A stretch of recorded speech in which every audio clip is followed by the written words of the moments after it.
ಲೆಫ್ಟಲ್ಲಿ 3 line ಕಾಣ್ತಾ ಇದೆ ನೋಡಿ, ಕ್ಲಿಕ್ ಮಾಡ್ಕೊಳ್ಳಿ. ಅಲ್ಲಿಗೆ ನಿಮಗೆ ರಿಪೋರ್ಟ್ಸ್ ಅಂತ ಆಪ್ಷನ್ ಸಿಗುತ್ತೆ, ಅದ್ರ ಮೇಲೆ ಕ್ಲಿಕ್ ಮಾಡ್ಕೊಳ್ಳಿ.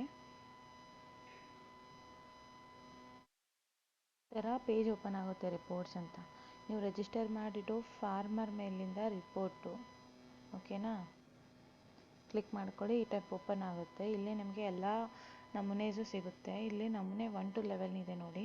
ನೀವು ಬೇಕಾದರೆ ಡೌನ್ಲೋಡ್ ಆಲ್ ರಿಪೋರ್ಟ್ಸ್ ಎಲ್ಲ ರಿಪೋರ್ಟ್ಸು ಡೌನ್ಲೋಡ್ ಮಾಡ್ಕೋಬೋದು. ಇಲ್ಲಿ ಡೌನ್ಲೋಡ್ ಆಗಿರುತ್ತೆ, ಓಕೆನಾ.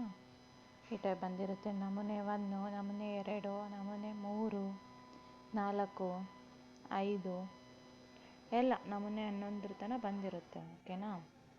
ದೆನ್ ಅಲ್ಲೇ ಸೇಮ್ ಕಿಸಾನ್ ಕೋಡ್ಗೆ ಹೋಗಿ ಅದ್ರ ಬಾಜುಗಡೆನೇ ಆಪ್ಷನ್ ಇದೆ ನೋಡಿ, ಡೌನ್ಲೋಡ್ ಸೆಲೆಕ್ಟೆಡ್ ರಿಪೋರ್ಟ್ಸ್ ಅಂತ. ಅದ್ರ ಮೇಲೆ ಕ್ಲಿಕ್ ಮಾಡಿ.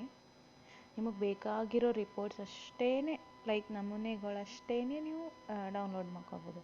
ಈಗ ನಮೂನೆ 2 ಮತ್ತು ನಮೂನೆ 7 ಬೇಕಾಗಿದೆ. ಅವು ಎರಡರ ಮೇಲೆ ಚೆಕ್ ಬಾಕ್ಸ್ ಮೇಲೆ ಕ್ಲಿಕ್ ಮಾಡ್ಕೊಳ್ಳಿ, ಡೌನ್ಲೋಡ್ ಅಂತ ಹೊಡೀರಿ, ಡೌನ್ಲೋಡ್ ಆಗುತ್ತೆ, ಓಕೆನಾ.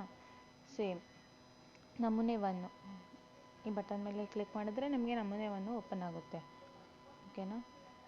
ಡೌನ್ಲೋಡು ಮಾಡ್ಕೋಬೋದು, ನೀವು ಬೇಕಾದರೆ ಪ್ರಿಂಟು ಮಾಡ್ಕೋಬೋದು. ಸೇಮ್ ಸಿಂಗಲ್ ನಮೂನೆ ಇಲ್ಲಿದೆ, ನಮೂನೆ 11 ತನಕ. ಇಲ್ಲಿ ಸಾಲದ ಬಿಲ್ಲು ಈ ಟೈಪ್ ಬರುತ್ತೆ ನಮಗೆ, ಸಾಲದ ಬಿಲ್ಲು. ಕಿಸಾನ್ ಕೋಟ್ಗೆ ಹೋಗಿ ನೆಕ್ಸ್ಟು ಹಣ ಪಾವತಿ ಪೂರ್ವ ರಶೀದಿ ಅಂತ ಬರುತ್ತೆ.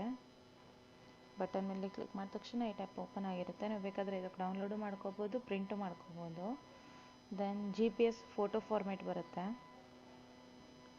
ಇಲ್ಲಿ ನಿಮ್ಮದು GPS ಫೋಟೋ ಹಾಕೋಬೇಕು. ಇಲ್ಲೆಲ್ಲ ಡೀಟೇಲ್ಸ್ ಬಂದಿರುತ್ತೆ. ದೆನ್ ಕೆಳಗೆ ಕ್ಯಾಶ್ ರಿಸಿಪ್ಟ್ ಬರುತ್ತೆ, ಇದು ಡೌನ್ಲೋಡ್ ಆಗಿರುತ್ತೆ. ನೀವು ಪ್ರಿಂಟ್ ತಗೋಬೋದು, ಓಕೆನಾ. ನಿಮಗೆ ಬೇಕಾದರೆ ಸಿಂಗಲ್ ನಮೂನೆನೂ ಡೌನ್ಲೋಡ್ ಮಾಡ್ಕೋಬೋದು, ಸೆಲೆಕ್ಟೆಡು ಡೌನ್ಲೋಡ್ ಮಾಡ್ಕೋಬೋದು. ಎಲ್ಲ ಥರ ನಮೂನೆ ಈಗ 1 to 11 ಬೇಕಾದರೂ ನೀವು ಆಲ್ ಡೌನ್ಲೋಡ್ ರಿಪೋರ್ಟ್ಸ್ ಮಾಡ್ಕೋಬೋದು, ಸೆಲೆಕ್ಟೆಡು ಮಾಡ್ಕೋಬೋದು. ಸಿಂಗಲ್ ನಮೂನೆ ಬೇಕಾದರೆ ಇಲ್ಲಿ ಕೆಳಗಡೆ ಇವೆ ನೋಡಿ, ಓಕೆನಾ.